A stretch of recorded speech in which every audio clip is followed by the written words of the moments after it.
جابر بن عبداللہ سلمی رضی اللہ عنہ نے خبر دی، انہوں نے کہا کہ رسول اللہ صلی اللہ علیہ وسلم اپنے صحابہ رضی اللہ عنہم کو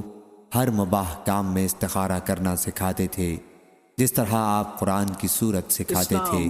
آپ فرماتے کہ جب تم میں سے کوئی کسی کام کا قصد کرے تو اسے چاہیے کہ فرض کے سوا 2 رکعت نفل نماز پڑھے،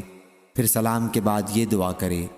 اے اللہ، میں تیرے علم کے طفیل اس کام میں خیریت طلب کرتا ہوں، اور تیری قدرت کے طفیل طاقت مانگتا ہوں، اور تیرا فضل،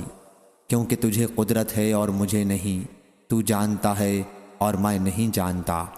اور تو غیوب کا بہت بہت جاننے والا ہے۔ اے اللہ،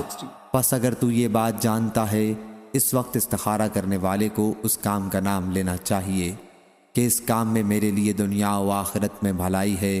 یا اس طرح فرمایا کہ میرے دین میں اور گزران میں